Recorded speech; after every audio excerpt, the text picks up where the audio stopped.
Good morning, and good morning. My name is Kunle Ologe, marriage counselor and founder of the Marriage Seal Academy, and you're welcome to our Friday Live. You know, every Friday we come to you like this live, teaching you on an aspect on marriage, and we've done this for quite a number of years, and a lot of people have been able to get one or two things from these live sessions that we have. How long have you been here? Have you been here from the beginning? Are you just joining us today? Whichever is the case, you are welcome to this particular episode. Now, like we always do it, if the people around you have not been notified, please notify them. Notify at least 10 people and ensure they join us in this session. And I'm sure those of you who have been watching, you know why. The reason is that if the marriages around you are bad, then your own marriage is at risk.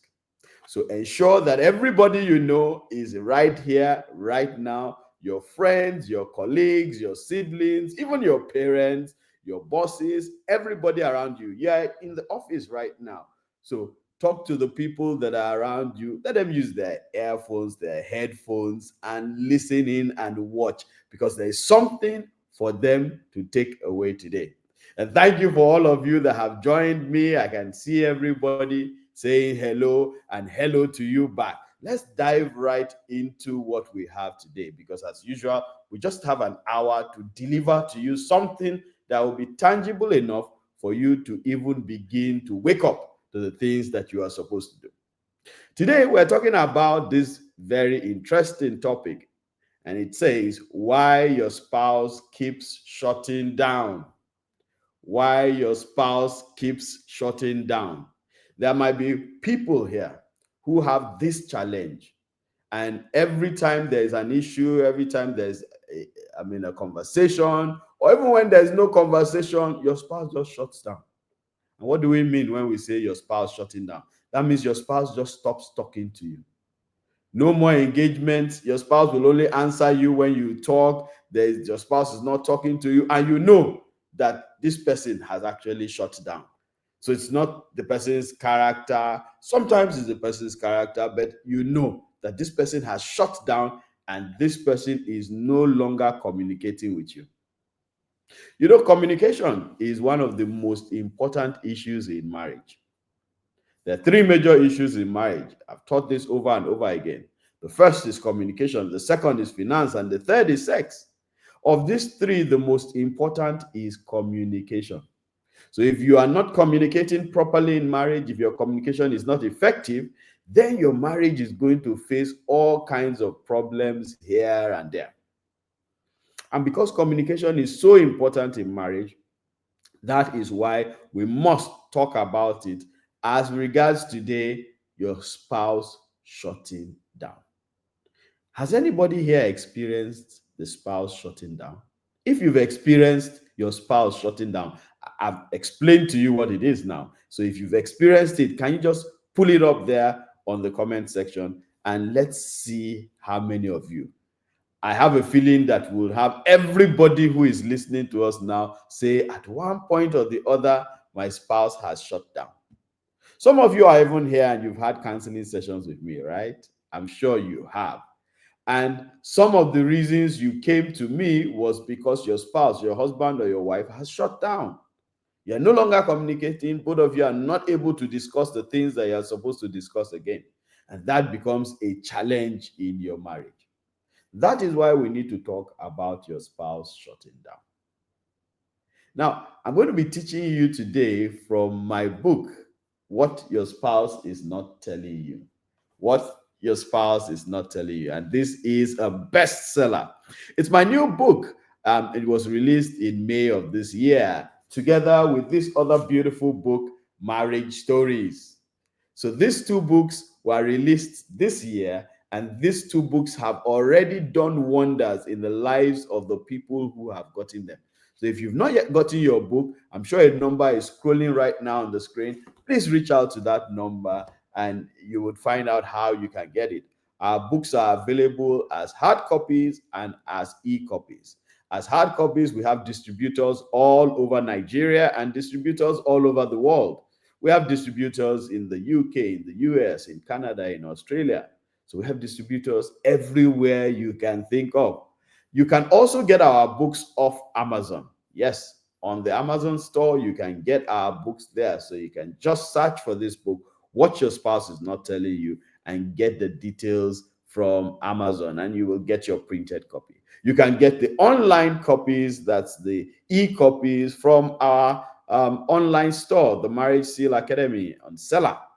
You can get those e-copies from there. Whatever be the case, please get the copies, because I'm just going to be teaching from the book, from just a part of the book, but it's a rich book. It's a book on communication in marriage, the A to Z of communication in marriage. So every couple needs that book. And that's where I'm going to be teaching from today. One of the first things I want to tell you in communication is that communication is of different types. In marriage, there are 4 types of communication, basically. And you must make it your duty to ensure all 4 are used in your marriage. Yep. All 4 types of communication should be used in marriage. Let's look at that first, the types of communication. The first type of communication is oral communication. Oral communication. And I want someone to put it there in the comment section for me. Oral communication. So oral communication is you verbing with your mouth and having that conversation. You are talking to your spouse is talking to you back. That's oral communication. In marriage, every single person should have good use or good strength in oral communication. It is not okay that your marriage is there and both of you are not communicating orally. So you must talk to your spouse, you must talk to each other. For members of the couples conclave, you know that in the couples conclave, we encourage a minimum of 1 hour gisting time. 1 hour gisting time every single day. So every day you must create that 1 hour. Better in the night when the kids have slept, you guys have relaxed, you can talk for 1 hour, just small talk. It doesn't need to be anything serious.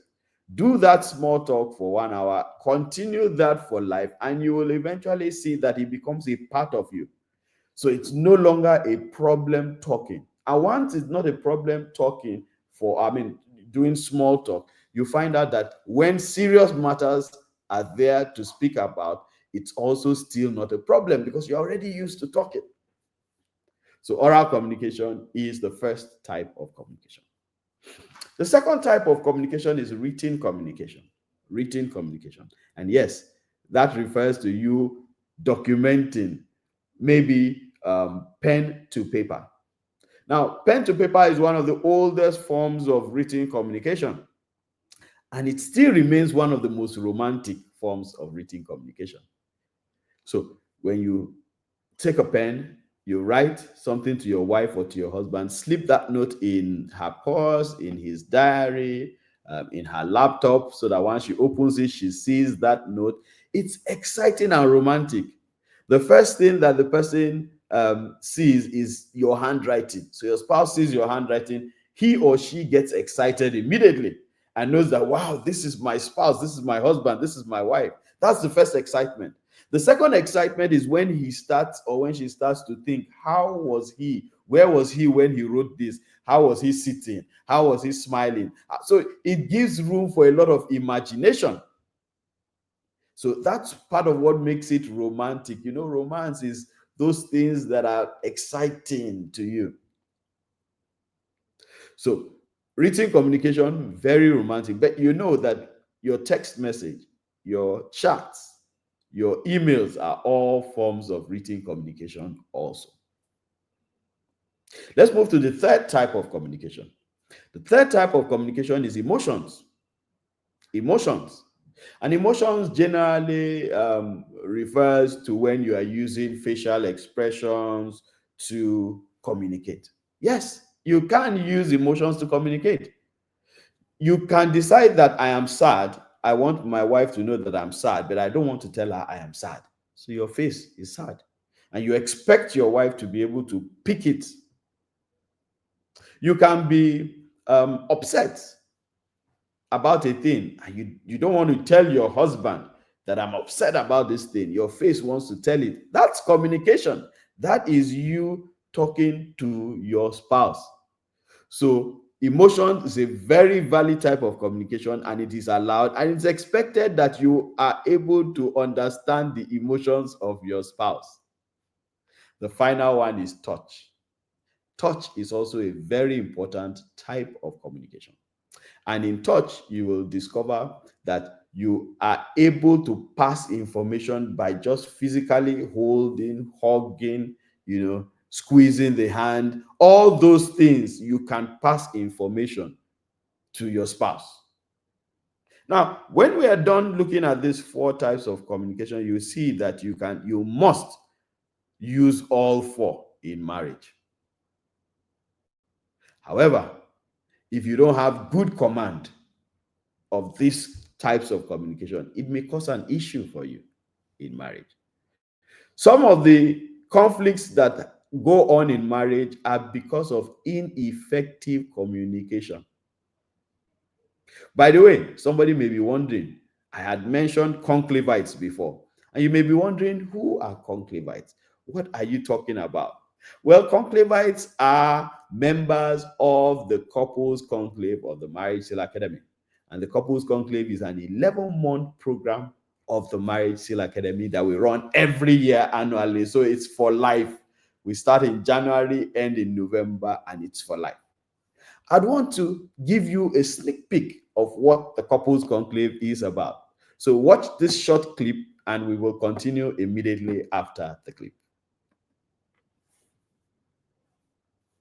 Month accountability and rejuvenation program of the Marriage Seal Academy. In this, to join hands, learn, and be taught on the things that you need to do to make sure your marriage is always on fire. It begins every year in January, all through to November of the same year. We take a break in December and start again the next January. One of the things that you get to do in the couples conclave is that every single day there is a tip on marriage that is shared to all the couples.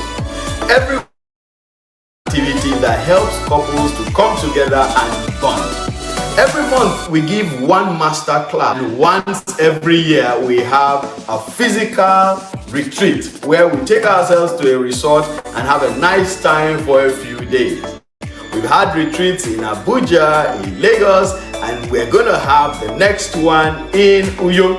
Over the past 4 years that we have had this couples conclave, we've had a lot of testimonials from couples who come in as maybe fighters in some cases, and then they eventually become lovers because they've come to learn what it is that they have not known on marriage. There's so much that you can learn in marriage, and the couples conclave creates that community where you can come and create that culture of the right marriage, the way God ordained it to be. My name is Kunle Ologe, marriage counselor, founder of the Marriage Seal Academy, and I am the chief host of the Couples Conclave. Join us for the 2026 Couples Conclave program. Registration details are immediately after this. Please enjoy.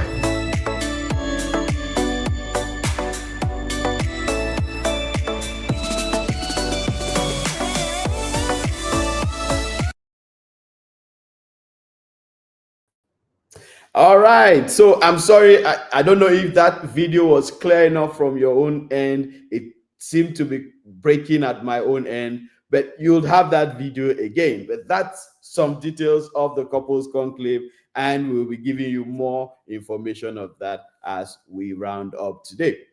So let's continue in our teaching. Now, like I said, we're going to be learning today from this book. And just in case you're joining us, we're learning today from this book of mine, What Your Spouse Is Not Telling You. That's where we're learning from today. And we're talking about why your spouse keeps shutting down. We've talked about communication and the types of communication. So let's begin to look at what your spouse is not telling you. There are some things that your spouse is not telling you. Let's take a review of those things, and just maybe you will start realizing that there is so much more to hear from your spouse that you are not hearing. Number one, your spouse is not telling you about financial issues. Now, please, as I go through this list, there are over 30 things that I'm going to be talking about here, that I'm going to be mentioning. So I'm just going to go through them, quickly. This does not mean that your spouse is hiding this information that I'm mentioning. I'm just giving you a barrage of things that your spouse might not be telling you. So this is a quick warning. Don't get back to your spouse now and say, okay, why are you hiding finances from me? Why are you? No, no, no, no, no. I'm just helping you so that it can help you think and ask yourself questions if some of these things are the things that are not being spoken about. I hope we're clear. Are we good? There's not going to be any fight, right? Please confirm to me in the comment section that there's not going to be any battle. All right. So what your spouse is not telling you.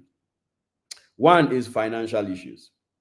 So your spouse may not be disclosing the fullness of their finances to you, both what they are earning and what they are spending. That's one thing your spouse might not be telling you. Number two, your spouse might not be telling you about past relationships, especially about the current relationship they have with their exes. So they may still have relationships with their exes, but they're not telling you about it. That is a negative, because first of all, I'm always of the opinion that everyone should ex their exes. So what that means is that as much as possible, do not allow the things that, the relationships you have before to continue. They're not necessary. I don't know if someone is listening to me. Those relationships are actually not necessary. So you don't need to continue them. Stick with your relationship with your spouse now. Let's move on. Number three, they may not be telling you about their personal feelings. So there are things deep down inside that they're feeling, maybe about you, or about something you've said, or about a situation that they're not telling you. Your personal feelings are things that you should be able to tell your spouse, because remember, the two have become one. And so if the two have become one, then you should be able to tell your spouse even how you feel, because your spouse is supposed to be there helping you to navigate that feeling. The fourth thing that your spouse might not be telling you is health concerns. Yes, your spouse may have some health concerns, may be challenged in one way or the other when it comes to his or her health. And that spouse might not be telling you that he or she is sick in a way. This is actually very dangerous, because if something happens to that spouse of yours, you may not know in time to do the things that you are supposed to do. The next thing, number 5, is work-related stress. So your spouse may have stress from work and is masking it. She may come back every day masking, smiling like nothing is up, but she is grossly stressed at work. He is grossly stressed at work. The next one, number 6, is personal hobbies or interests. Personal hobbies or interests. Sometimes people keep away their personal hobbies and interests because they may not know how their spouses will respond to it or will feel about it. For instance, somebody who loves to go play football, a man who loves to, might not know if the spouse will be happy if he goes out every Saturday morning to play football. And so he just keeps it to himself and doesn't do it also, or does it in secret. Number 7, personal insecurities. Now, Your spouse may have insecurities about himself or herself. Maybe feelings of the way they look, the way they dress, and things like that. They feel insecure and they're not telling you about it. So you may just notice your spouse is always fidgeting. And you're wondering why. It may, I said may, be because of personal insecurities. Who is getting something from what I'm saying? Is it allowing you to think? Are you seeing something? All right, let's continue. Family issues. This is very common. Spouses will hide issues that are going on in their families, that's their extended families, the family of their father and mother, brother, sister, uncle, aunt.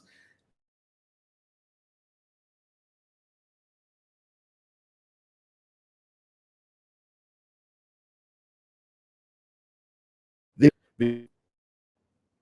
they may just feel that I don't want my spouse being inside this whole mix. So they just keep it away and they're not telling you about it. Number 9, friendship dynamics.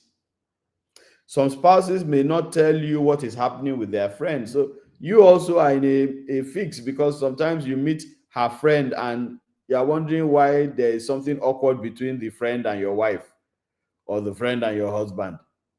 So they're not telling you that they had issues, they're not telling you that they had plans and things like that. Number 10, past mistakes. Every one of us is work in progress.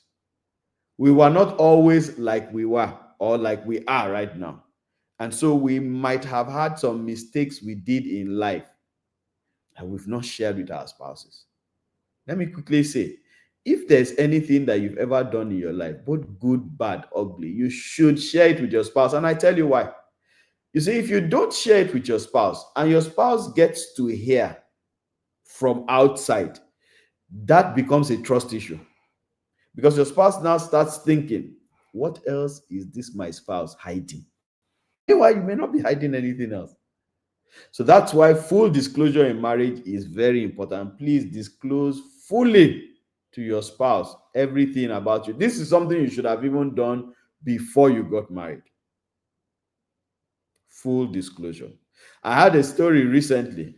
It was on radio. Funny story. I don't know how far it is true. But I learned that a man and a woman were about to get married.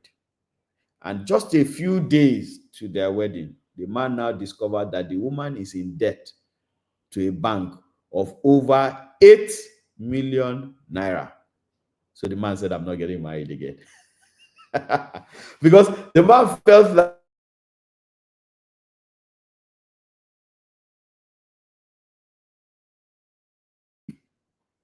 what were you trying to achieve?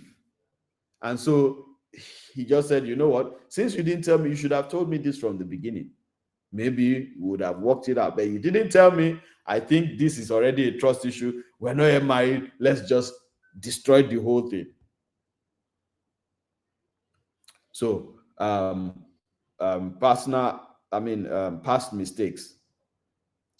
Number 11, sexual fantasies. Sexual fantasies. Now, sexual fantasies, everybody comes into marriage. Everybody comes into marriage with some fantasies about sex.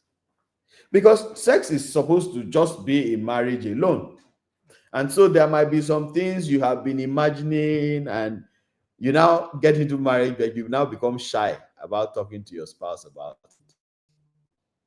So you don't talk about it, you get frustrated in the marriage, and the marriage just goes on like that. And your spouse doesn't know. So it's you actually being unfair to your spouse because your spouse does not know. Number 12, future doubts. Future doubts. That's another thing that happens in marriage that people keep quiet about. So you are uncertain about the future of your marriage and you don't say anything to your spouse about it. Number 13, personal achievements.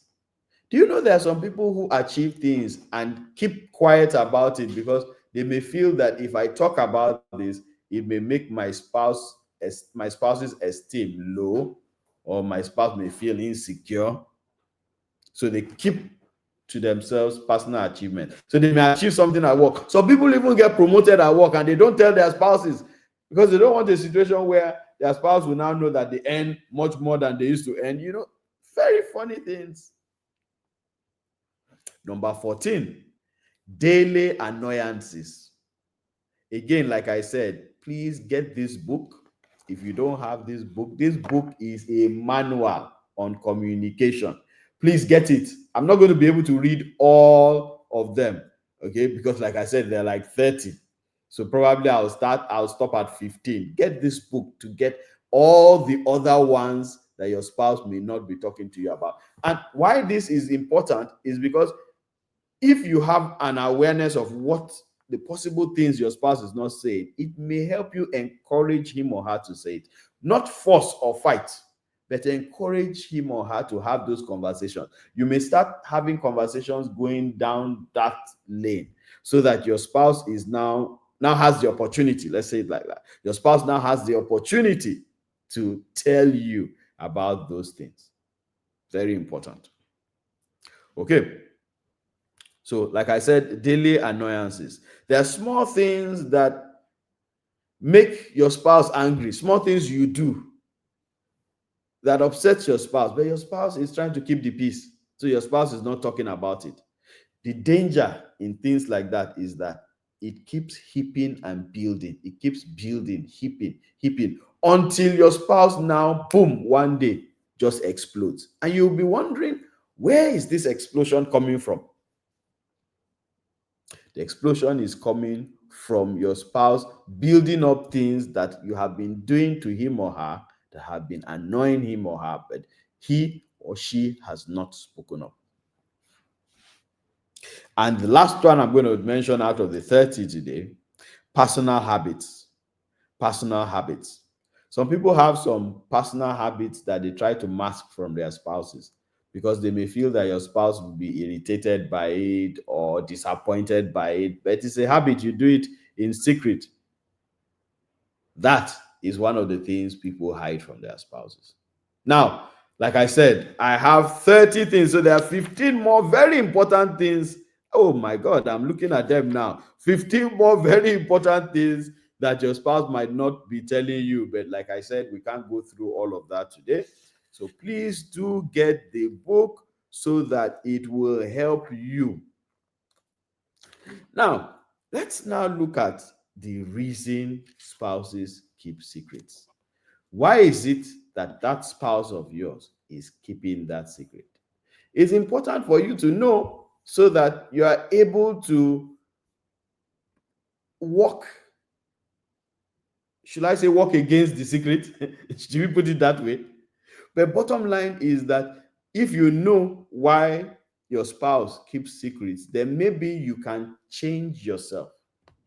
I've always been an advocate of you changing yourself first.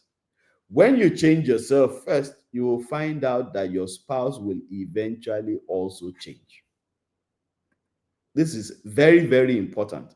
And I need you to take this as important as I have said it. Let it be that you understand why your spouse is shutting down, because remember, that's what we're talking about today. So let's understand why your spouse is shutting down so that it will help you to stop some of those things. Very, very important. Now, I'm going to be, in just a minute, I'm going to begin to tell you those things so that you can begin to take precaution of those things and ensure that these things do not mess your marriage up. Before we do that, let's arguing about the same things in your marriage, or you feel like the connection between you and your spouse is fading, then this course, Resolving Conflicts in Marriage, is exactly for you. you will learn how to communicate without shouting, how to understand each other without guessing, and how to rebuild peace, even if things feel broken right now.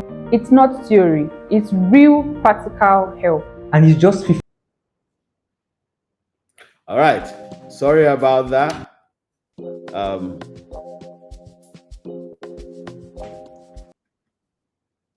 Sorry about that. Sorry about that mixture.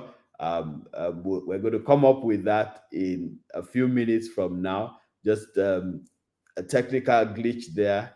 And just hold on 1 second, please. Okay.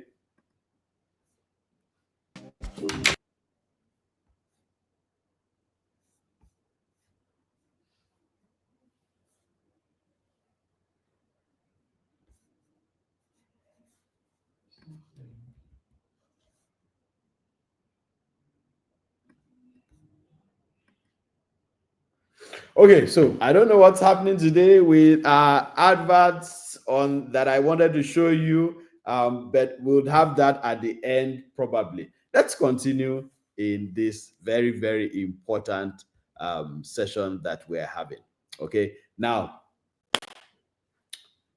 why spouses keep secrets? Number one, the fear of conflict. The fear of conflict.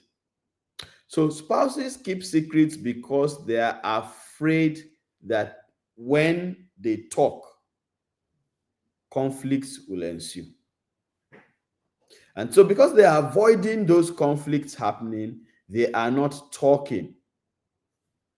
There are some people who are averse to conflict. They don't want any situation where they have to start arguing or discussing, or in an upsetting manner. So they would rather just keep quiet about the things. This doesn't help at all. This actually only builds resentment eventually. And we need to be very careful with this. So one of the reasons that spouses stop talking or shut down on some things is because they are afraid of conflict. So they prefer to keep quiet.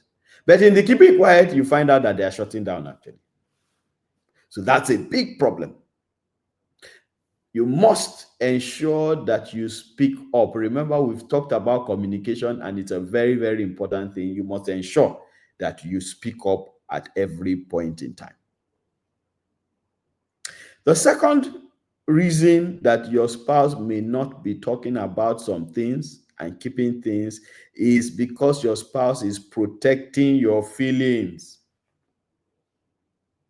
So your spouse feels, if I tell her about this mistake, if I tell him about this mistake I made, how will it make her feel? How will it make him feel? Would there now be a feeling of distrust? Will my spouse be disappointed in me? So that fear alone makes them not talk to you. That's one of the reasons your spouse is not talking to you. Your spouse loves you so much that he doesn't want you to go through pain. For instance, an ex comes into town and then they got together.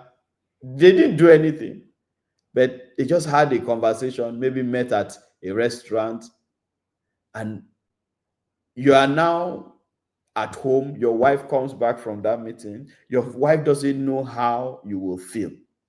Your wife feels that if I tell him that I met my ex, he might immediately start feeling sad or inadequate or insecure. So let me just keep quiet about it. I don't want him to feel this way. This might be one of the reasons your spouse is not talking to you. Again, personal privacy. Personal privacy. Yes, everybody deserves to have personal privacy. There are some things that are personal to you. But I need to tell you quickly that when you get married, you lose some of those personal things. And these are some of the things that nobody is told before marriage. And so you begin to fight about it. When you get married, you become interdependent. You stop being independent and you become interdependent. So you need to understand this and know that those personal privacy things are no longer personal. The personal now includes your spouse because your spouse has become you. But of course, spouses still keep secrets about their thoughts and feelings, and they just feel that it's private, too private to them that they don't want to share with their spouses. That's one of the reasons your spouse is not talking to you about things. Another reason your spouse is not talking to you or even shutting down entirely is because of the fear of judgment. Your spouse is afraid of being judged. A lot of people are afraid of being judged. They don't want to hear you are wrong, which is actually a flaw in that person's upbringing, because the person doesn't know how to be told no. That's another topic entirely. Let's not go there. We'll go there another day. And I'm sure many of you here are in the TIP, the Intentional Parent Academy, the Inner Circle. We talk about things like this a lot there. Because parenting flaws have structured some of us into the way that we are today. So the fear of judgment, your spouse is afraid that he or she will be judged if they talk about the things that they want to talk about. This number 5 is a very, very important one. And I want you to listen very carefully, because this one is very common and might just be what is making your spouse shut down. And that is past responses. Past responses.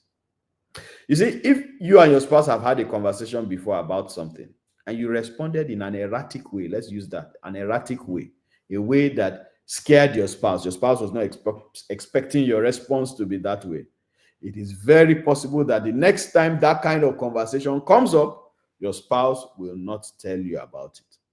Because your spouse will just quietly say, well, the last time I told her about it, she was shouting and screaming down the house. So if this kind of thing happens again, I will just keep quiet and hold my peace. Have you reacted in an erratic way to your spouse when your spouse has brought up an issue? Check yourself. That may be why he has never talked about anything again regarding that, or she has never mentioned again anything regarding that, or anything regarding anything at all, because that your spouse is just saying, you know what, if my spouse responded this way, then I don't know, this one that is even bigger, the whole house may scatter. So how is your response to your spouse? The next one is avoiding burdening your partner. Avoiding burdening your partner. So your spouse may not be talking to you because he or she does not want to put the burden on you. Just feels, you know what, I can handle this thing myself. I don't need to put, like family issues that we spoke about. So maybe they've gone for a family meeting, there has been an argument, there have been insults thrown here and there, and your spouse just feels, I don't need her to carry this. It's not necessary. It's going to just be a burden. She's not going to be worried, and she's going to be looking for how she's going to start reconciling, or he's going to start reconciling. So it's just an unnecessary burden. I will handle this myself. Let me free my spouse, like we said. Unfortunately, in doing that, your spouse is actually shutting down. Number 7, past trauma or experiences. So this is closely related to your past responses, but in past trauma or experiences, it's not you. It's about maybe somebody else. For instance, if your husband had dated somebody else before and he had had a kind of conversation with that person and the person responded in an erratic way, that is already a trauma for him. So he's now married to you eventually. And when that kind of conversation comes up, he's thinking, when I brought up this conversation with Janet brought everything, in fact, scattered everywhere. Now I am with Cecilia. I hope nobody is called Janet or Cecilia here. Now I'm with Cecilia. I'm married to Cecilia now. If I bring up this issue, Cecilia may react the way Janet reacted. So it's not that you have reacted that way, but because of the past, your spouse is now afraid. Is somebody understanding anything that I'm teaching here today? Can I see some comments in the comment section? Are you following me? I hope you are following me, because these are real issues that I'm bringing. Again, in case you are just joining us, if you don't have this book, what your spouse is not telling you, I'm teaching you from this book. This whole 1 hour has been from this book, and I have not even scratched the book. That's to show you how much is in this book. This book is so rich on communication. Every married couple must have a copy. Again, reach out to the numbers that are scrolling on your screen, and they will give you details of how to get this book. The next one, number 8, is financial concerns. Financial concerns.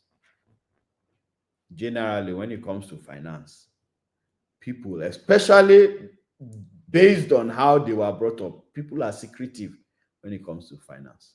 Everything about finance is secretive. I mean, I worked in the bank for 18 years. Is how we bring money in and out from the vault is a secret. How money is transferred is a secret. How you write your check is a secret. When you are going to the bank is a secret. So generally, when it comes to money, because of the risks involved, it is a secret. Some people have carried that secret into marriage, which should not be so. Because in marriage, again, I remind you, the two have become one. But then, if that has been the background of the person and the person didn't get any other training, and this is why premarital counseling is very important. You know, every time I'm doing premarital counseling, I'm so happy. Because some of the questions that these young people ask me, I'm like, wow, thank God that we're having this conversation and they're asking me this question, because it means that if we didn't have this premarital counseling, you would have entered marriage with a particular notion on things, which will be negative. And this is now charging every one of you, please, I beg you. If you have, I know most people here are married. We have some eligible singles who are here also listening to me right now. But for the married, please, if you have a junior one or you have your child that is about to get married, you must insist that they do proper premarital counseling. I say it again, insist that your children do, or your younger ones do, proper premarital counseling. Make that part of your gift. You want to give a wedding gift to your children, part of it should be paying for premarital counseling for them. Proper premarital counseling. What is the definition of proper premarital counseling? Number 1, it has a proper curriculum. So it has a list of things that are to be taught. It's not just random talk. Number 2, the person delivering it was professionally trained. Because in most places, just anybody handles premarital counseling and they will just come and teach their experiences instead of teaching what is right. Number 3, the 2 people involved are fully in that premarital counseling. Because I've had situations where one person was attending, the other person was not. Or both of them were attending in different places, so they were hearing different things. No, you must listen to one person in premarital counseling. That's why the premarital counseling we do here at the Marital Academy is so unique. Because, I mean, you can do it virtually. So wherever, and I have that a lot, where one person is in the UK, one person is in Nigeria. One person is in Ogbomoso, the other person is in Sokoto. So they're able to join, at the same time online, just as I'm talking to you now, and I'm able to teach them together. And oh my God, for everybody over the 14 years that I've been doing this, for everybody I've done premarital counseling for, their marriages are doing okay. So in case you have a younger one who is about to get married, please do. I mean, you want to learn about details about our premarital counseling course, reach out to the numbers on your screen. They will give you all the details you need to know about it. So just send a WhatsApp chat to these numbers that are scrolling at the bottom of the screen. You get all the details. Now, I mean, I started talking about this because there's so much you are supposed to learn. I counsel couples every day, every work day, Mondays to Fridays. From 1 p.m., I'm counseling till evening. And I find out that most of the challenges these people have is that they didn't have proper premarital counseling. So little issues that should have been resolved, they sit down and resolve it. Little issues, they can't resolve it because they didn't have proper premarital counseling. So they don't have the skills, and skills are very important on this journey of marriage. Marriage is a journey. Skills are important.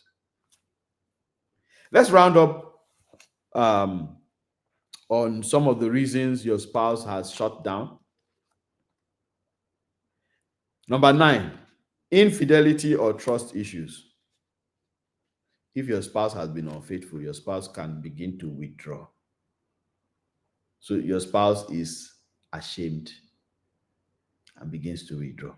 It can also be the other way around. If you are the one who was cheated on, you begin to withdraw from that your spouse because you have lost trust. And so you don't talk again. And so both ways, there's a withdrawal. Both the person who cheated and the person who was cheated, they both withdraw. And then number 10, why your spouse is not talking to you. Cultural or societal influences. Cultural or societal influences.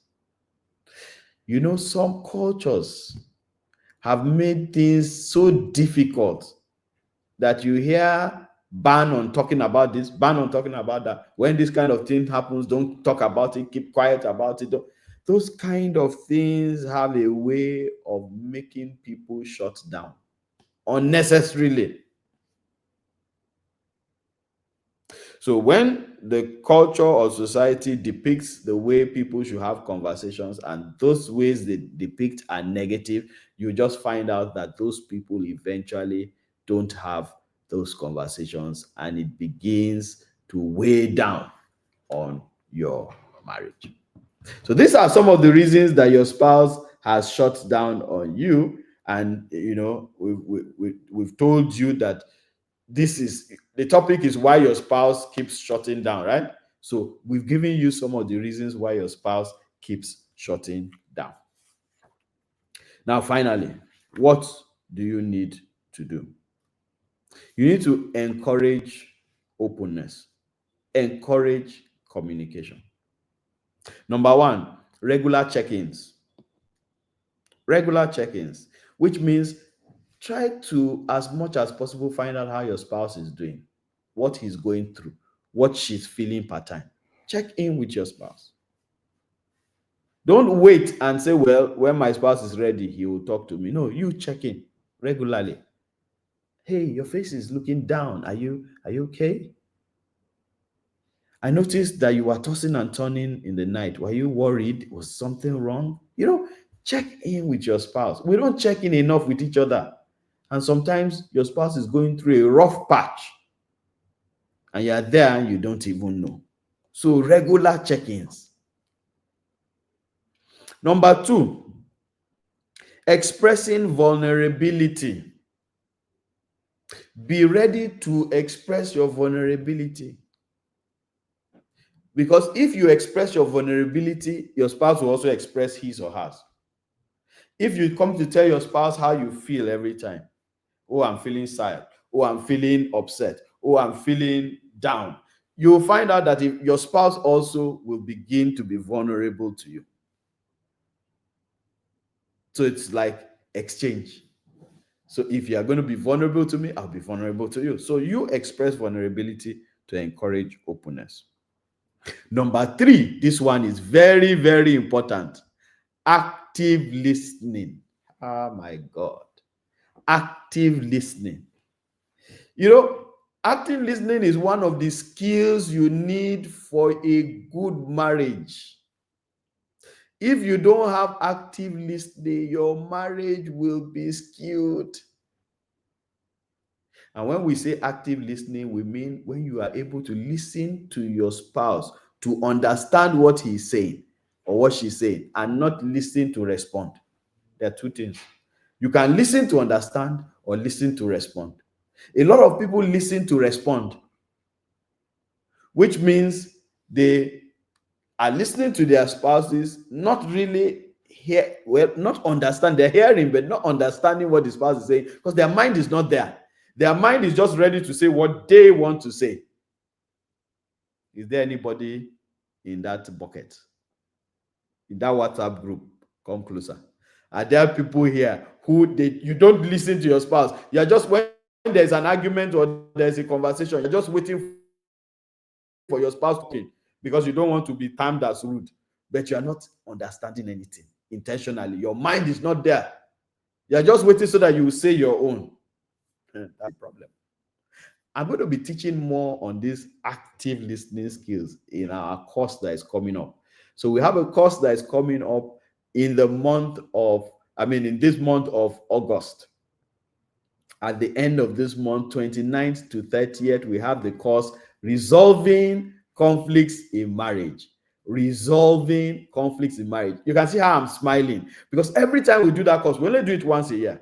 Every time we do this course, people's lives are changed in marriage. They're able to see that some of the issues that we are fighting about, we can sit down and have a conversation about it because they have the skills. So that course gives you the skills you need to resolve conflicts in marriage. One of those skills you need is active listening. I'm going to be expanding more on this active listening because a lot of people have that problem. In fact, in a marriage, maybe 50% of people married have this problem of active listening. You're not listening to your spouse, so you're missing a lot of things. And after a while, your spouse will shut down when he or she sees that you're not listening to him. So your spouse will just shut down. Active listening skills. Please, if you've not yet registered for that course, the details of the course are there on the screen. They'll be displayed on the screen. Pick those details, register. This course is at a ridiculous price of 20,000 naira, and the early bird is 15,000 naira. Early bird is going to finish, I think, the end of this week, right? It's probably going to finish at the end of this week. So cash in, save 5,000 naira, register. Even at the 20,000 naira, is ridiculous. How much is Chairman Pizza?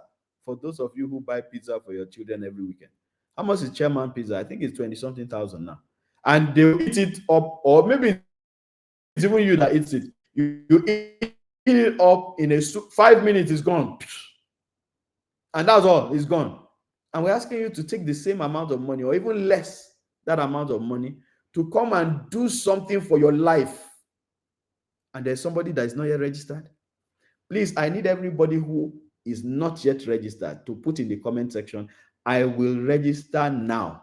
Put it there to affirm that decision. Just put it there in the comment section, I will register now. Then if you've already registered, congratulations. Put it in the comment section, I have already registered. For those of you, you're already getting excited. You are there in the waiting group, and I'm excited for you too. So if you're already registered, put it, I am already registered. If you've not yet registered, do yourself some good. Because there are a lot of people who have registered. You begin to see them now. Do yourself some good and just register today. The details are there on the screen, so pick the details. If you want more information, reach out to the numbers that are scrolling below your screen. There are different methods of payment. You can pay by transfer, you can pay online, with your card from anywhere in the world, actually. And with any card, your dollar card, your pounds card, whatever card, you can pay for this. But whatever you do, register for this. And don't just register because, hey, I'm not asking you just to register because I want you to register. I'm asking you to register so that you can come and watch it. Watch it with your spouse. Anyhow you want to convince your spouse to come and watch it with you, convince her, convince him to sit down and watch it with you. Even if your spouse refuses at first, you watch first. Later on, you can convince him. You're going to have access to that course for the next 365 days. So you can convince your spouse later on to come and watch. Please don't register and not watch, because we have some people sometimes, they register for our courses, all our courses, they register. But when you ask them, they now come for counseling. And then you ask them, did you register for this course? They say, yes. Did you watch it? Were you there? And they say, I'm still going to watch it. That's why you're having the issues now. We've given you what you need to do. So please, make sure you register for that course, Resolving Conflicts in Marriage, so that you can learn those skills. There are many of them. Active listening is one. You will learn the skills you need for resolving conflicts. The next way you can encourage open communication is have a non-judgmental approach. Don't judge your spouse. Because if your spouse knows that you're always judging, and when I say judging, I mean the negative judging. Every time your spouse does something, you don't even listen to find out what happened, why the spouse, you just judge immediately. You're wrong, you're bad. If you keep doing that, your spouse will shut down, and your spouse won't talk about the things that need to be spoken about. And finally, if you've tried all this and they are not working, or you are confused about what to do, please seek professional help. Talk to a counselor. That's what we're here for you to come talk to us, and we will help to guide you so that you can have different perspectives about what you are going through, and then you can make an informed decision. You know, decisions are important, but they are better when they are informed, meaning that you have information, the right information, before you take those decisions. So please, if you have these issues, you are not, your spouse is shutting down, you've tried everything, your spouse is still not talking to you, please come for counseling. If your spouse will agree to come with your spouse. If he or she won't, come alone. With the things we will discuss, you will know what to go and do next to ensure that your spouse begins to communicate with you again. And this is where we are going to be wrapping up today. I'm happy that you are able to join in today. Continue to share the link for this to everybody you know so that they can also learn a thing or two about how to stop your spouse from shutting down. Again, if you've not gotten my 2 new books, What Your Spouse Is Not Telling You and Marriage Stories, please go ahead and get these 2 new books. It will help your marriages.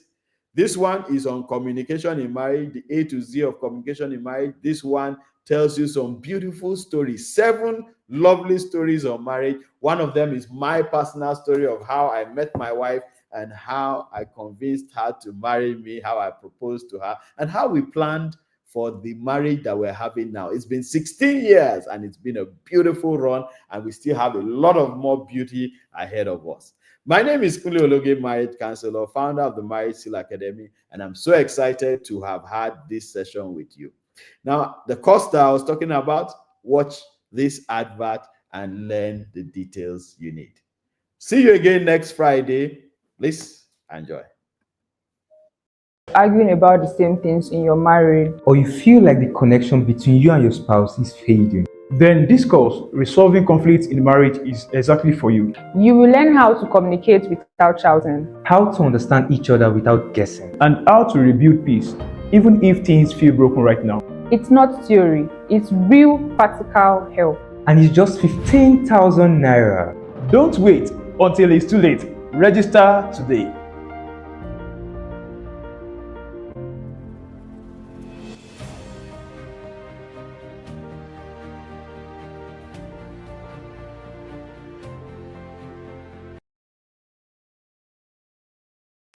A sacred bond filled with love, laughter, and purpose. But like marriage is a beautiful journey, a sacred bond filled with love and purpose.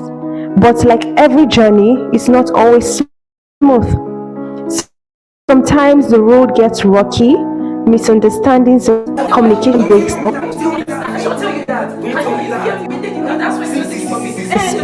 But here's the truth. You don't have to face it alone. Just as you wouldn't drive through a storm without guidance, you shouldn't navigate the storms of marriage without the right direction.